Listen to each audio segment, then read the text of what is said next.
Hello, good morning guys. कैसे हैं आप लोग? Welcome to Chris educational hub. जैसा कि हम लोग इंडियन इकोनॉमी की पढ़ाई कर रहे हैं और इंडियन इकोनॉमी में स्टडी कर रहे हैं डिफरेंट स्टेज ऑफ डेवलपमेंट के अकॉर्डिंग इकोनॉमी किस टाइप की होती है।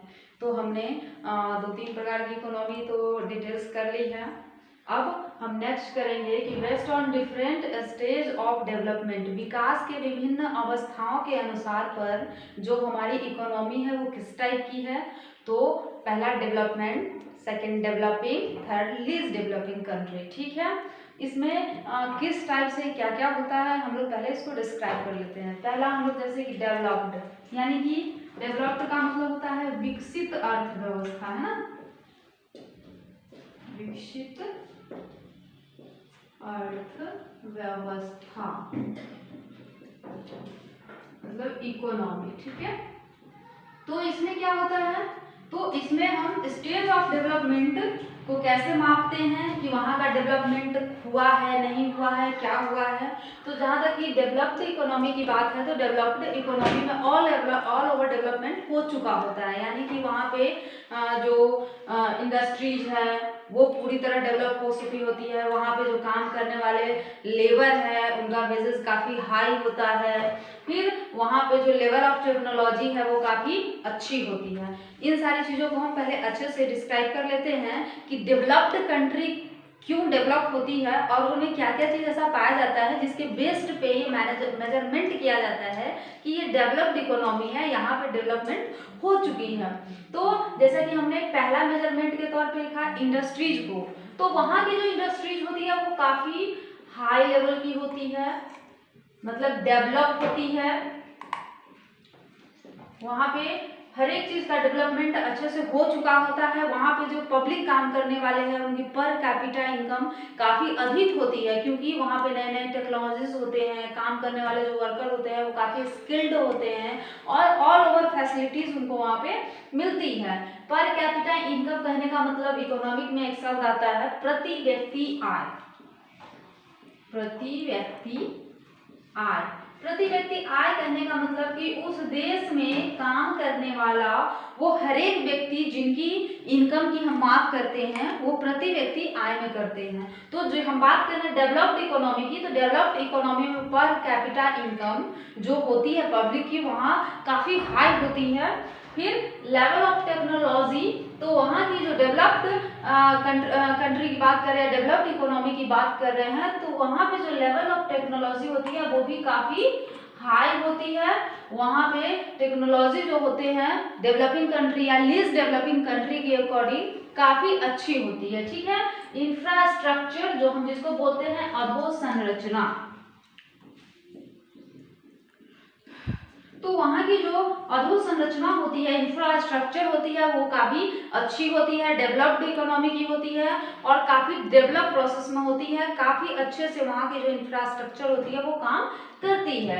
अब हम अगर बात करें डेवलपिंग कंट्री, जैसे हमने डेवलप्ड कंट्री की बात की, तो डेवलप्ड कंट्री के अंतर्गत कौन कौन सा आता है, तो यूएसए हो गया, यूके हो गया, ये सब किसमें है, डेवलप्ड कंट्री में है। यहाँ पे ऑलमोस्ट ऑल ओवर डेवलपमेंट हो चुका है, हर एक सेक्टर में अच्छी से अच्छी टेक्नोलॉजी पाई जाती है। वहाँ का जो इंफ्रास्ट्रक्चर है वो काफ़ी डेवलप है, मतलब वहाँ की हर एक व्यवस्था जो है अकॉर्डिंग टू जो हम best of different stage of development की बात कर रहे हैं तो डेवलप्ड कंट्री की काफ़ी अच्छी पाई जाती है। अब हम बात करें डेवलपिंग इकोनॉमी की, तो डेवलपिंग इकोनॉमी का मतलब होता है विकासशील, विकासशील यानी कि जो अभी विकास की प्रक्रिया में है और काफी तेज गति से विकास कर रही है, जहां पर डेवलपमेंट काफी अच्छे से हो रहा है इन रनिंग पीरियड और काफी मतलब उनमें प्रोसेस जो है काफी हाई है, काफी तेज गति से डेवलपमेंट का काम चल रहा है। अब यहाँ की हम बात करें कि यहाँ पे जो पर कैपिटा इनकम है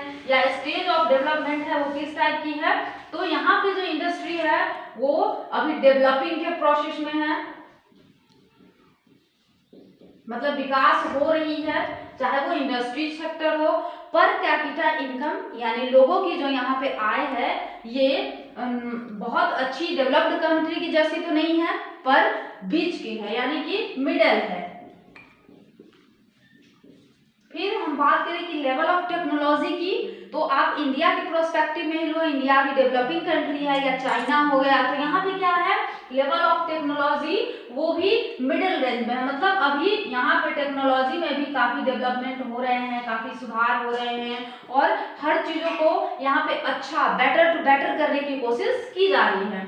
इंफ्रास्ट्रक्चर जो है, तो यहाँ की इंफ्रास्ट्रक्चर जो है वो भी डेवलपिंग प्रोसेस में है, वहाँ यहाँ पे इंफ्रास्ट्रक्चर के बेसिस पे हर चीज को अच्छे करने की कोशिश की जा रही है, मतलब यहाँ की जो डेवलपिंग स्टेज है वो अभी रनिंग पीरियड में है और अच्छे से विकास करने की कोशिश की जा रही है। अब हम बात करें लीस्ट डेवलपिंग कंट्री की, इसके प्रोस्पेक्टिव में हमने आपको बताया कि जो डेवलपिंग कंट्री है उसमें कौन कौन आ रहा है, तो इंडिया आ रहा है, आपका चाइना आ रहा है, ये सब किसमें आ रहा है, आपकी डेवलपिंग इकोनॉमी में आ रही है, डेवलप कर रही है, ऑन द प्रोसेस है काफी तीव्र गति से। ठीक है, अब हम बात करते हैं लीस्ट डेवलपिंग कंट्री। ठीक है, इट मीन्स कि विकास की प्रोसेस में है लेकिन कम विकसित अर्थव्यवस्था, या अल्प आप कह ले तो ज्यादा अच्छा है, अल्प विकसित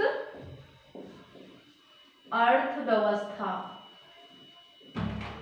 यहाँ पे जो विकास का प्रोसेस है, डेवलपिंग का जो प्रोसेस है, यहाँ की जो इंडस्ट्रीज है वो उतनी अच्छी नहीं है, यहाँ की इंडस्ट्रीज प्रोसेस में बहुत अच्छे से वर्क नहीं हो पा रहा है, पर कैपिटा इनकम है वो काफी लो है, लोगों की आय काफी कम है, क्योंकि यहाँ की न तो इंडस्ट्रीज अच्छे से वर्क कर रही है, न यहाँ पे लेवल ऑफ टेक्नोलॉजी यानी कि जो हमारी टेक्नोलॉजी के स्तर है वो काफी अच्छे हैं, वो काफी लो लेवल से काम कर रही है, इसमें बहुत ज्यादा डेवलपमेंट नहीं हो रहा है। यहाँ की जो इंफ्रास्ट्रक्चर है, इंफ्रास्ट्रक्चर भी मतलब आप कह सकते हैं कि बहुत ज्यादा विकास नहीं कर रही है। इसका एग्जाम्पल हो गया जैसे कि चांद, नाइजीरिया, ये सब कंट्री जो है यहाँ पे अभी डेवलपिंग मतलब मान के चलिए कि प्रोसेस में भी नहीं है, अच्छे से डेवलप नहीं कर रही है, इसलिए इसे बोला गया है लीस्ट डेवलपिंग कंट्री। तो हमने देखा कि जो बेस्ड ऑन डिफरेंट स्टेज है ऑफ डेवलपमेंट उसके हिसाब से इकोनॉमी कितने टाइप की होती है, तो 3 टाइप की होती है, डेवलप्ड इकोनॉमी, डेवलपिंग इकोनॉमी और लीस्ट डेवलपिंग इकोनॉमी। अब हम पढ़ते हैं based on the world bank के अकॉर्डिंग पर कैपिटा इनकम जो है वो किस टाइप की है और उस इकोनॉमी को किसके अंतर्गत रखा जाता है, तो low income economy. Low income economy कहने का मतलब है कि वह इकोनॉमी जहां पे per capita income it means कि प्रत्येक व्यक्ति आय जो है वो या तो $1036 या लीज देन उससे कम है। ठीक है, यानी कि लो इनकम इकोनॉमी वो इकोनॉमी है जहां पे पर कैपिटा इनकम या तो $1036 है या उससे भी कम है।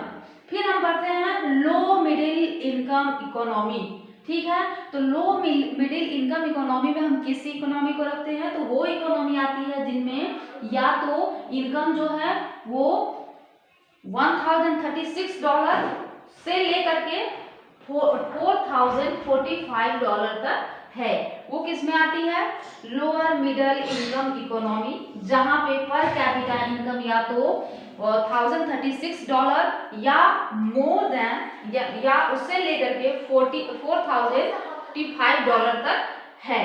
फिर हम एक पढ़ते हैं अपर मिडिल इनकम इकोनॉमी। तो अपर मिडिल इनकम इकोनॉमी में वो इकोनॉमी आती है जहां पे पर कैपिटा इनकम जो है वो कितनी है, तो $4046 टू $12,535 इतना तक आती है, तो वो पर कैपिटा इनकम के हिसाब से वो कौन सी इकोनॉमी होती है, तो अपर मिडिल इनकम इकोनॉमी होती है। फिर हम हाई इनकम इकोनॉमी की बात करते हैं, तो हाई इनकम इकोनॉमी में वो इकोनॉमी आती है, वो देश आप कह सकते आती है जिनकी पर कैपिटा इनकम $12,535 से मोर देन मतलब कि उससे अधिक आती है। ठीक है।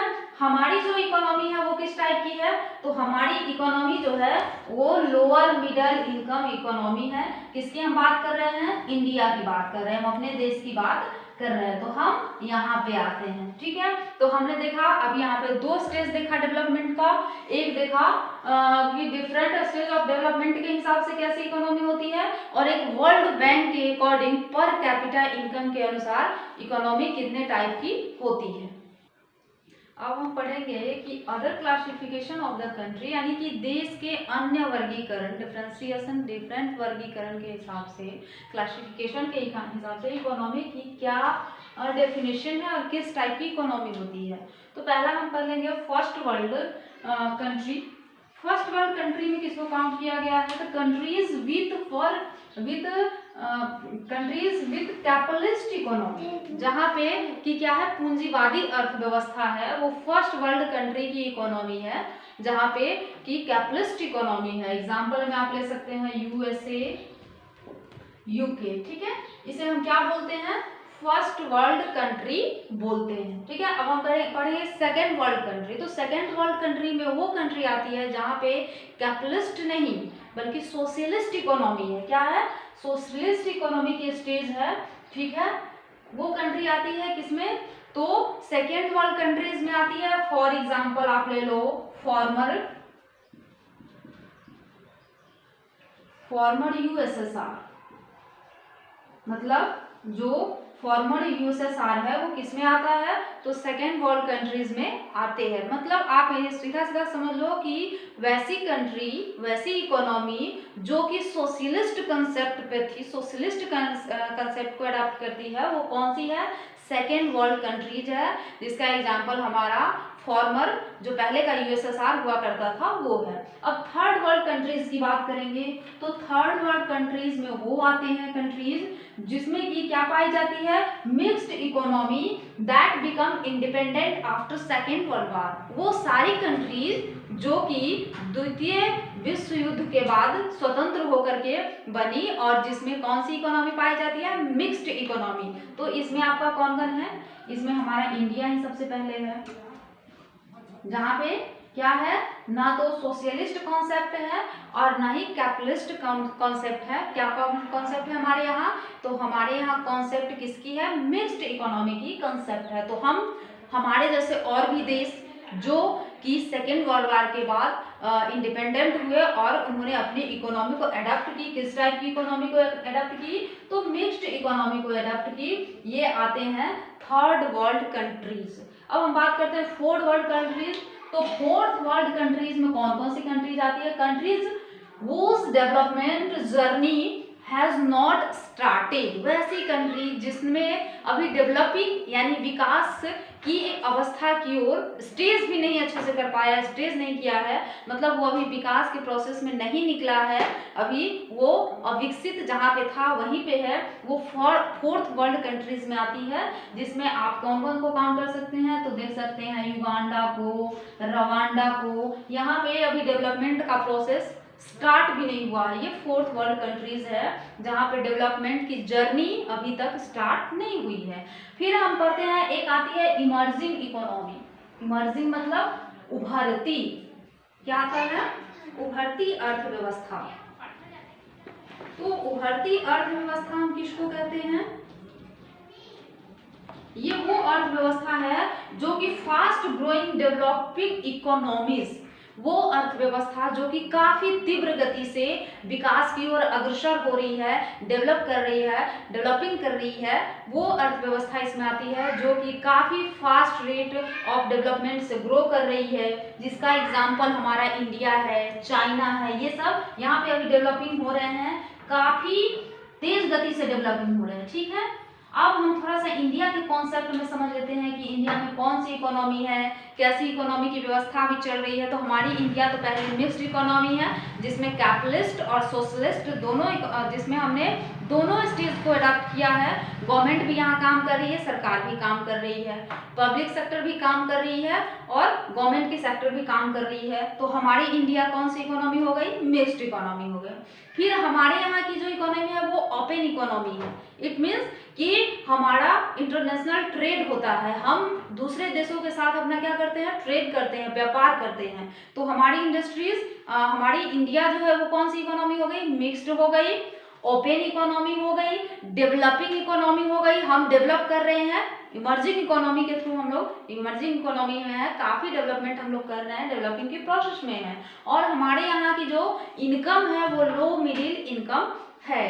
तो हमने इन सारे कॉन्सेप्ट को समझा, देखा कि हमारे यहाँ इंडियन इकोनॉमी में जो इन सारी इकोनॉमी के डिफरेंट स्टेज हैं, डिफरेंट क्राइटेरिया है, वो किस किस टाइप की है और किस टाइप से हमारी इकोनॉमी डेवलप कर रही है। इसके प्रोसेस में हमने इन सारी चीज़ों को पढ़ा और इन सारी चीज़ों को समझा। आप ध्यान से इन सारी चीज़ों को नोट डाउन कीजिए, क्योंकि बार बार हम इन चीज़ों को करते फिर भूल जाते हैं कि फर्स्ट वर्ल्ड कंट्री कौन है, सेकेंड वर्ल्ड कंट्रीज कौन है, थर्ड वर्ल्ड कंट्रीज कौन है, इमर्जिंग इकोनॉमी कौन है। इन सारी चीज़ों को आपको क्या करना है? नोट डाउन करना है, समझना है। नेक्स्ट क्लास में हम लोग इंडियन इकोनॉमी के नेक्स्ट चैप्टर को करेंगे और इन सारी चीज़ों को और डिटेल से आप कीजिए, समझिए, और जो भी सेक्शन आपको समझ में नहीं आया हो उसको आप कॉन्सेप्ट को क्या कीजिए? कमेंट सेक्शन में कमेंट कीजिए। और प्लीज़ समझ में आ रही हो तो लाइक शेयर सब्सक्राइब जरूर कीजिएगा। टेंशन नहीं लीजिए, इकोनॉमी एक ऐसा सब्जेक्ट है, इकोनॉमिक्स एक ऐसा सब्जेक्ट है जिसमें हमको क्या करना है? कॉन्सेप्ट को समझना है, याद नहीं करना है, रट्टा नहीं लगाना है। और मैं अपनी तरफ से पूरी कोशिश कर रही हूँ कि आप इन सारी चीज़ों को समझें, अपने माइंड में एक कॉन्सेप्ट क्लियर करें और कॉन्सेप्ट क्लियर करने के थ्रू इन सारी चीज़ों को अपने माइंड में रखें। Thank you.